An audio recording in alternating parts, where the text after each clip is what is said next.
যে বিষয়টিকে নির্ধারণ করেছেন সে মূল বিষয়টি আমি দেখেছি সংকট উত্তরণ বাংলা সাহিত্যের প্রেক্ষিতে, এবং সেখানে আপনারা রেখেছেন স্বামী বিবেকানন্দকে। আমার জন্য স্বামী বিবেকানন্দের দৃষ্টিতে সংকট উত্তরণ।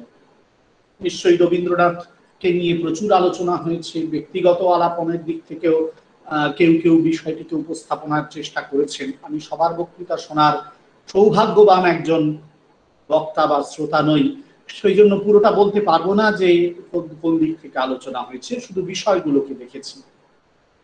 যেহেতু এই আলোচনা চক্রের মুখ্য সূচক শীর্ষকে রয়েছে বাংলা সাহিত্যের প্রেক্ষিত, সেই জন্য আমি স্বামী বিবেকানন্দের দৃষ্টিতে তখন বলবো তার যে সাহিত্য সৃষ্টি সেখানে কেমন করে তিনি এই সংকটকে দেখেছেন, তার থেকে উত্তরণের কোনো দিশা দেখিয়েছেন কিনা সেটিকে আপনাদের সামনে সংক্ষেপে তুলে ধরার চেষ্টা করব। আমি আগেই বলেছি সময় কম, সেই জন্য আমি মূলত যেটা চেষ্টা করব সেটা হচ্ছে যে কয়েকটি জায়গা আপনাদের সামনে উপস্থাপিত করব। আপনারা নিশ্চয়ই নিজেদের সাধ্য মতন, নিজেদের প্রচেষ্টা মতন সেই বিবেকানন্দের সেই লেখাগুলো পড়ে নেবেন। দেখুন, সংকটকে যখন আমরা আলোচনা করি তাত্ত্বিক দিক থেকে এবং আমাদের জীবনের প্রায়োগিক দিক থেকে, তখন বুঝতে পারি সংকটের দুটি মাত্রা খুব স্পষ্ট থাকে। একটা ব্যক্তি জীবনের ক্ষেত্রে, আরেকটা সমষ্টি জীবনের ক্ষেত্রে। এবার সমষ্টি ব্যক্তি জীবনের যে সংকট তা ব্যক্তি অনুভব করে এবং ব্যক্তি তার দ্বারা আন্দোলিত হয় এবং ব্যক্তি তার থেকে উত্তরণের পথ খোঁজার চেষ্টা করে। সমষ্টি জীবনের যে সংকট তার সঙ্গে কিন্তু ব্যক্তি জীবনের সংকটের একটা অদ্ভুত রকমের সেতুবন্ধন থাকতে বাধ্য। আর সমষ্টি জীবনের সংকটের আবার অনেকগুলো স্তর আছে। সে স্তর পারিবারিক হতে পারে, সামাজিক হতে পারে, সাংস্কৃতিক হতে পারে, আর্থিক হতে পারে এবং রাষ্ট্রিক হতে পারে, নানান কিছু হতে পারে। ব্যক্তি জীবনের সংকটে নিশ্চয়ই কয়েকটি মাত্রা রয়েছে, কিন্তু ব্যক্তি জীবনের সংকটকে তবুও একটু তুলনামূলক ছোট পরিধির বৃত্তের মধ্যে নিয়ে আলোচনা করা যায়। আমি এই যে সংকটের সমাজবিদ্যা ও মনোবিদ্যাগত যে আলোচনা তার বিস্তৃত পরিসরে প্রবেশ করতে চাইছি না।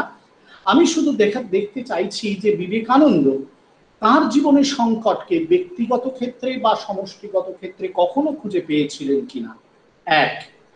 দ্বিতীয়, তার রচিত লেখায়, তার সৃষ্ট সাহিত্যে এই সংকটের কোনো রূপ আমরা দেখেছি কিনা, সেখান থেকে উত্তরণের কোনো পথ তিনি দেখিয়েছেন কিনা। প্রথম, বিবেকানন্দ তার ব্যক্তিগত জীবনে এবং তার সময়কার, তার দেখার, তিনি যাদের সঙ্গে সমন্বয়ের সম্পর্কে এসেছেন, সেই যে সমাজ, সেই যে দেশ, সেই যে পৃথিবী, তার কোনো সংকটকে তিনি দেখেছিলেন কিনা। দেখেছিলেন।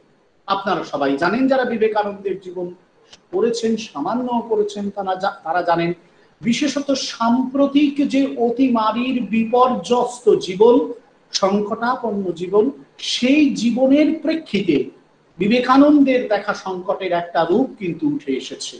বিভিন্ন লেখায় আমি পড়েছি, কয়েকজনের লেখায় উঠে এসেছে, সংবাদপত্রে বা বিভিন্ন জায়গায় বা কোনো আলোচনাতেও। আমি সেটার জায়গায় পরে আসছি। কিন্তু আরেকটা যে দিক আছে সেটা হচ্ছে বিবেকানন্দের ব্যক্তি জীবনের সংকট, সেটাও কিন্তু কম নয়। যদি কেউ স্বামী বিবেকানন্দের অত্যন্ত চমৎকার যে জীবনী গ্রন্থ পূজ্যপাদ স্বামী গম্ভীরানন্দজির লেখা যুগনায়ক বিবেকানন্দ সেটি কেউ পড়েন, অথবা স্বামী শারদানন্দজির লেখা রামকৃষ্ণদেবের জীবনী শ্রী শ্রী রামকৃষ্ণ লীলা প্রসঙ্গে শেষ ভাগ দিব্যভাব ও নরেন্দ্রনাথ কেউ যদি পড়েন, তাহলে দেখতে পাবেন এই দুটি জায়গাতেই বিবেকানন্দের ব্যক্তি জীবনের সংকট কিন্তু উচ্চারিত হয়েছে।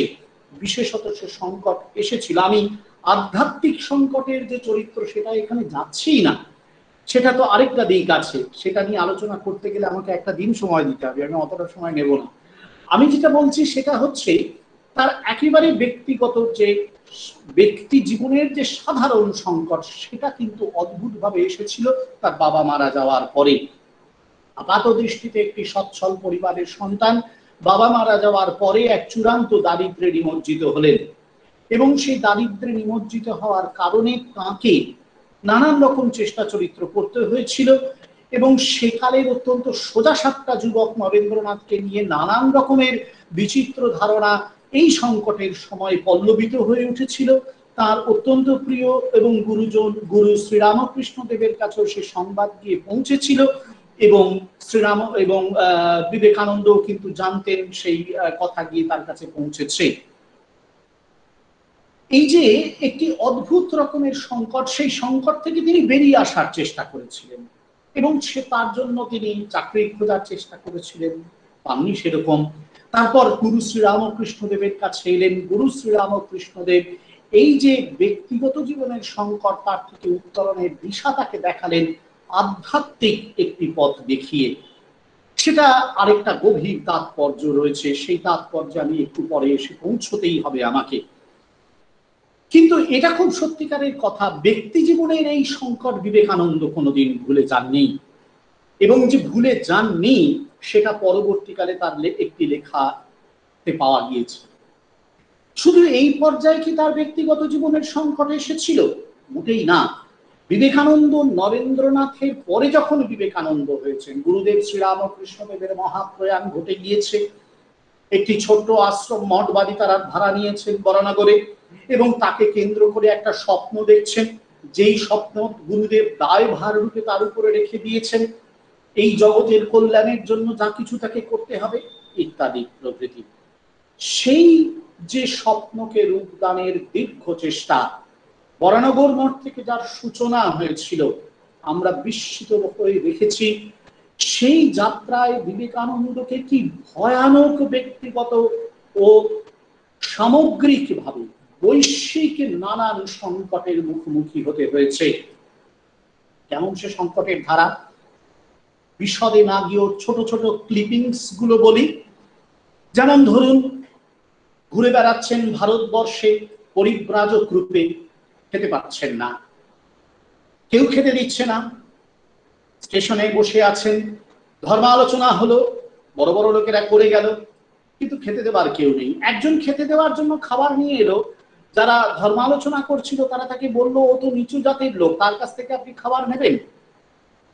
বিবেকানন্দ কথা শোনেননি, এটা সত্যিকারের কথা, কোনো কালে এই জাতীয় কথাবার্তা তিনি শুনতেন না। কিন্তু কি অদ্ভুত একটি সংকটের মুখোমুখি হচ্ছে, একটি মানুষ খেতে পাচ্ছে না, তার জন্য খাবার নিয়ে আসছে কেউ, সেটাকেও খেতে দেয়া হচ্ছে না। বিবেকানন্দ খেলেন, কিন্তু এই সংকট তিনি দেখছেন একটা জাতিগত সংকট, একটা দেশগত সংকট। শুধু এদেশে দেখেছেন তা নয়, বিদেশে গিয়ে দেখেছেন। হোটেলে ঢুকতে পারেননি, তার চামড়াটা কালো ছিল, একটু কালচে রঙের ছিল বলে, কালো ছিল বলে তাকে হোটেলে ঢুকতে দেওয়া হয়নি।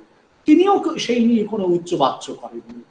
বিদেশে আমেরিকায় তিনি বক্তৃতা দিয়েছেন, খুব হাততালি পেয়েছেন, চারিদিকে ঘুরে বেরিয়েছেন, আমেরিকা জয় করেছেন, সব কথা সত্যি। কিন্তু এই সত্যির আড়ালে আরো গভীরতর সত্য লুকিয়ে আছে। আমরা যারা শঙ্করী প্রসাদ বসুর যে বিখ্যাত বই সমকালীন ভারত, হ্যাঁ সমকালীন ভারতবর্ষ, সেটি বা মেরি লুই বার্কের যে বিখ্যাত বই নিউ ডিসকভারিজ, নতুন তথ্যাবলী পাশ্চাত্যে অনুবাদ হয়েছে, সেই বইগুলো পড়ি, তাহলে আমরা অবাক হয়ে দেখতে পারবো যে পাশ্চাত্যে থাকাকালীন পাশ্চাত্যের মানুষ, বিশিষ্ট ধর্ম সম্প্রদায়ের মানুষ, সেখানকার নানান উদ্দেশ্যের দ্বারা প্রণোদিত মানুষ বিবেকানন্দকে পদে পদে লাঞ্ছনা করেছেন, বিবেকানন্দকে নানান ভাবে আহত করার চেষ্টা করেছেন, বিবেকানন্দের বিরুদ্ধে নানান চক্রান্ত করেছেন। এরপর যখন দেশে ফিরে এলেন, প্রথমে তো বিরাট একেবারে সম্বর্ধনা পেলেন, দেশ একেবারে লাফিয়ে পড়লো, কিন্তু সেটাও কি একেবারে কাঁটা বেছানো পথ ছাড়া হয়েছে? মোটেই না। কি ভয়ানক সংকট সেই সময়েও এসছে বিবেকানন্দের জীবনে। যে সংঘকে তিনি গড়ে তোলা শুরু করলেন বেলুর মঠের জমি কিনে, সেই সংঘকে বলা হয়েছিল বিবেকানন্দের বাগান বাড়ি। তা নিয়ে আদালত পর্যন্ত তাকে ছোটাছুটি করতে হয়েছিল এবং শেষ পর্যন্ত সেই সমস্ত কিছুই মিটে গেছে। মিটে গেছে যেটা, সেটা তো নিঃসন্দেহে সত্যি, কিন্তু মিটে যাওয়ার আগের যে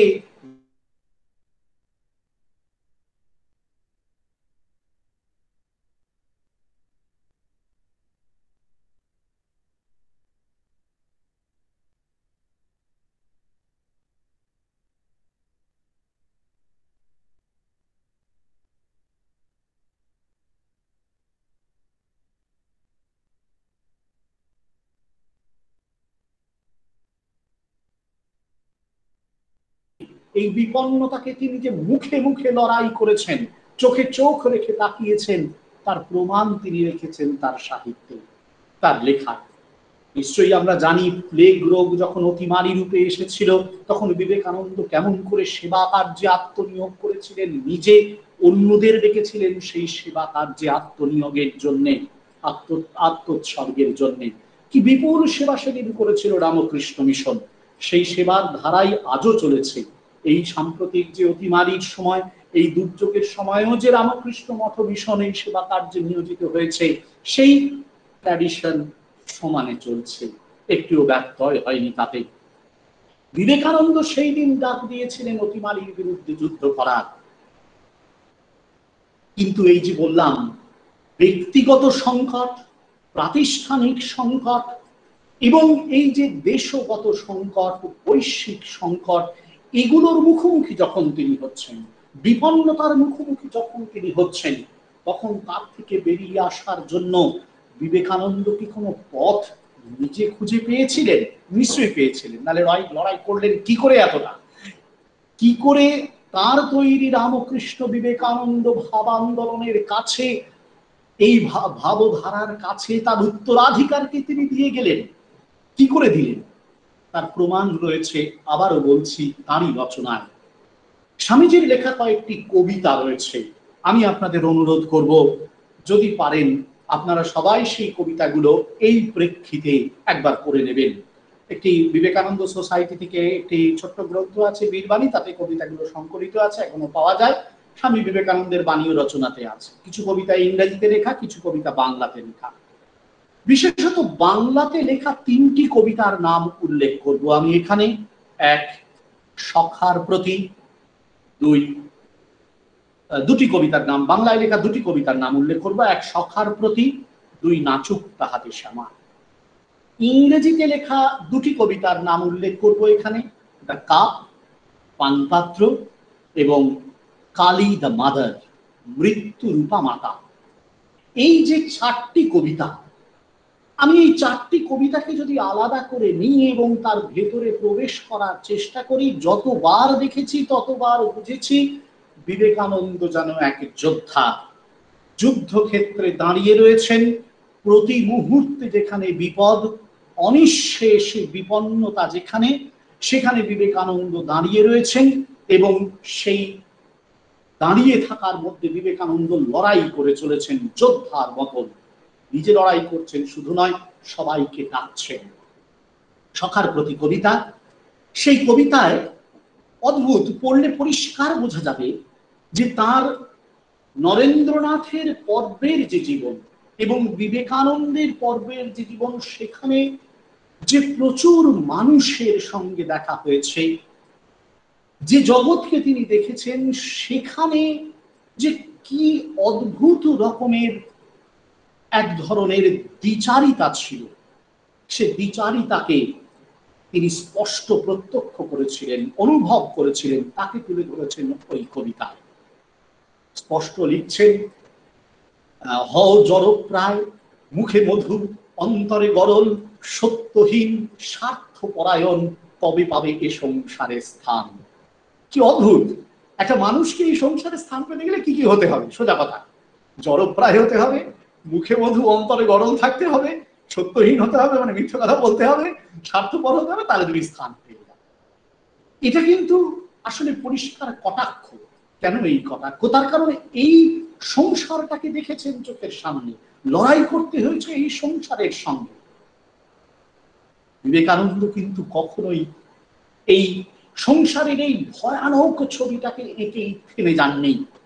ওই কবিতাতেই কিন্তু তিনি উত্তরণের পথ বলেছেন, স্পষ্ট বলেছেন, প্রেম প্রেম এই মাত্র ধন, শোন বলি মরমের কথা, জেনেছি জগতে সত্য সার।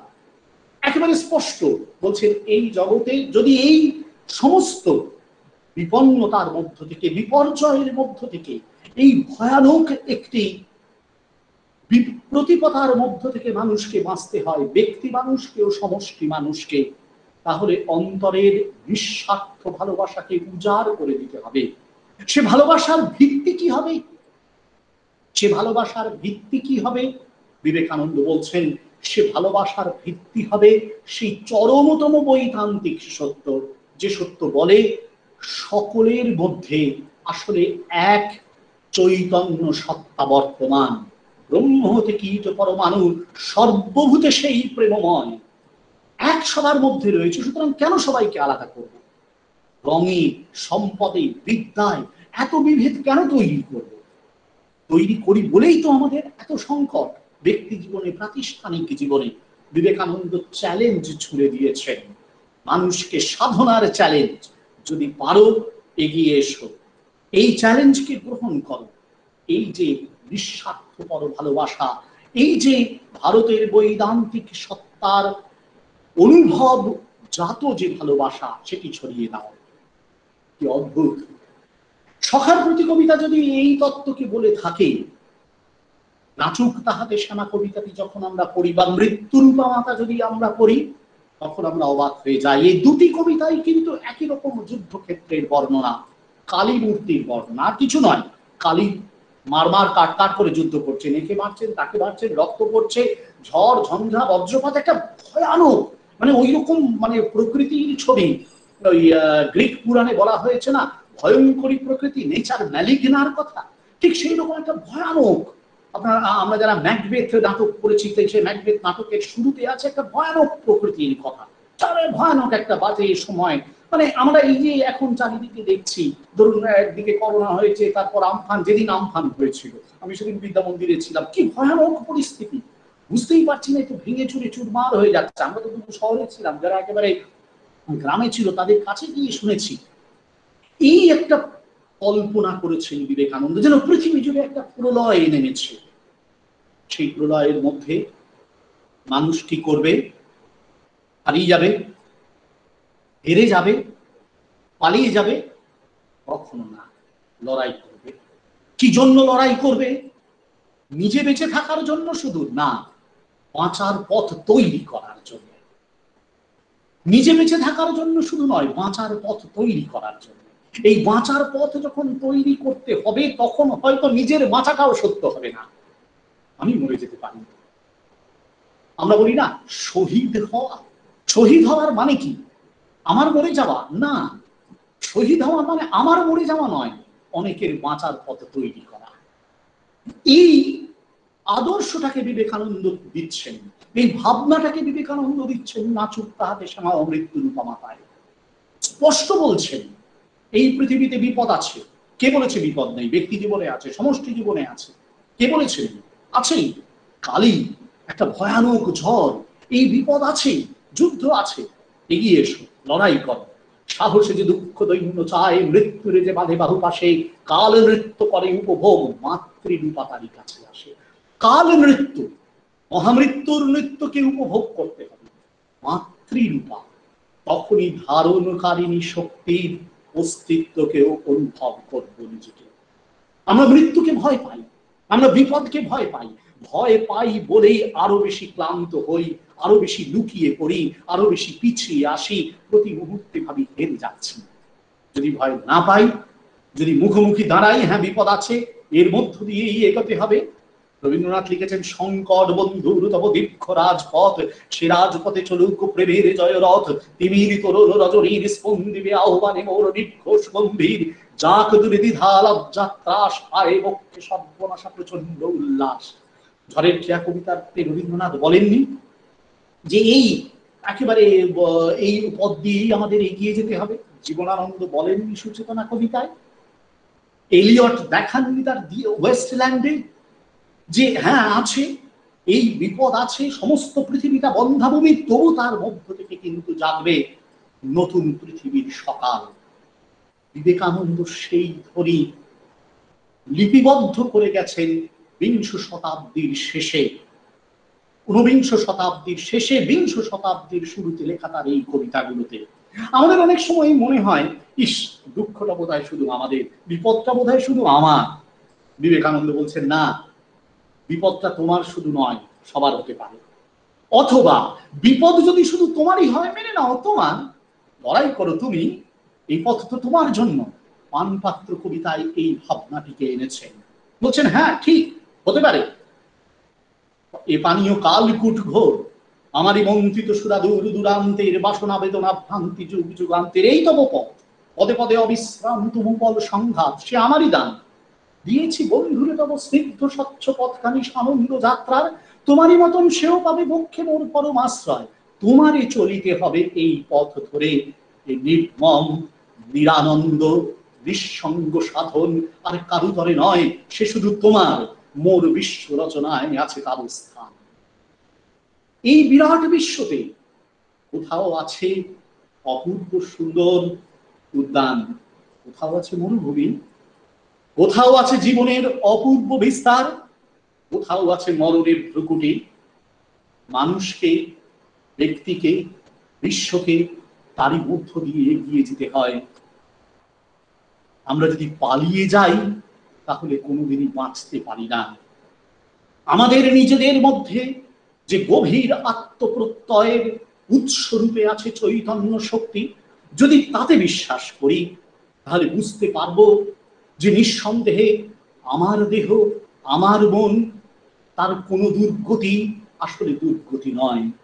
আমার ভিতরে রয়েছে সেই অনাদ্যন্ত কাল থেকে আসা পবিত্রতম চৈতন্য শক্তি। যদি আমি তাকে অনুভব করতে পারি তাহলে পৃথিবীর সমস্ত দুর্দিনের মাঝেও আমি কিন্তু স্থির, শান্ত, অক্ষুব্ধ থাকব। সে অক্ষোভ, সে শান্ততা, সে স্থিরতা জীবন থেকে পালিয়ে যাওয়া নয়, বরং মৃত্যুর মুখোমুখি হওয়া। তারই ভিত্তিতে এই পৃথিবীর জন্য, তার নতুন বাঁচার পথ সুগম করার জন্য আমি আমার প্রাণটিকে পর্যন্ত দিয়ে দিতে পারি। যেমন বিবেকানন্দ দিয়েছেন, যেমন দিয়েছেন এদেশ, এ পৃথিবীর শত শত আত্মত্যাগী মানুষেরা। বিবেকানন্দ এই সংকটকে দেখেছেন, ব্যক্তির সংকটকে, সমষ্টির সংকটকে, কিন্তু কখনো মনে করেননি এই সংকট থেকে পালিয়ে গিয়ে আমাদের মুক্তি আছে, এই সংকটের মধ্যে লড়াই করায় আমাদের বাঁচা আছে, আমাদের উত্তরণের পথ রয়েছে। এই বিবেকানন্দের আদর্শ।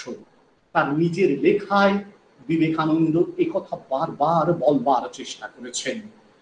মানুষের মধ্যে যে বিপুলতম পবিত্রতম শক্তি রয়েছে, বিবেকানন্দ তার স্বপ্নদ্রষ্টা ঋষি। বিবেকানন্দের চোখের সামনে এই পৃথিবী সেই অর্থে খেলাঘর, যে অর্থে এই পৃথিবীকে আঁকড়ে ধরে বেঁচে আমার স্বার্থকে আমি প্রসন্ন করতে চাই। বিবেকানন্দের কাছে এ পৃথিবী সে অর্থে মন্দির, যেখানে থেকে এই জীবনের যাবতীয় দুঃখ বিপন্নতা, সংকট বিপর্যয়ের মধ্যে আমরা লড়াই করতে পারি।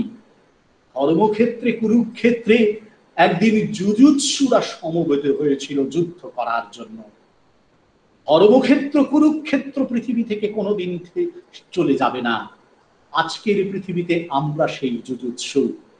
আজকের ধর্মক্ষেত্রে কুরুক্ষেত্রে নতুন যুদ্ধ, সে যুদ্ধে বিবেকানন্দের এই বাণীটি রয়েছে, এই অভয়তাটি রয়েছে। ভয় পেরে পালিয়ে গেলে চলবে না। প্রাচীন উপনিষদ বলেছিলেন, অভয়ম বৈ প্রাপ্ত সিরাজন। তুমি এই অভয়কে প্রাপ্ত হয়েছ কেমন করে? যখন আমি জেনেছি আমার এই শরীর, আমার এই মন আমার স্বার্থের জন্য নয়, আমারই প্রসন্নতার জন্য নয়, আমারই ইন্দ্রিয় ভোগের জন্য নয়, বরং এই অজস্র সহস্র মানুষের জন্য। তখনই বিবেকানন্দ ডাক দিয়ে বলছেন, তুমি আসলে ঋষি, তুমি আসলে সিদ্ধ পুরুষ। বিবেকানন্দ সমগ্র পৃথিবীকে সংকটের মধ্যেই উত্তরণের পথ দেখিয়েছেন। সে সংকটের ছবি এঁকেছেন তার লেখা কবিতায়, সে সংকটের মুক্তির পথ দেখিয়েছেন তারই লেখা কবিতায়। নাচুক তাহাতে শ্যামা কবিতার শেষে বলছেন যে এই বিরাট শ্মশান পৃথিবীটা, সে শ্মশান থেকে আমরা পালিয়ে যাব না।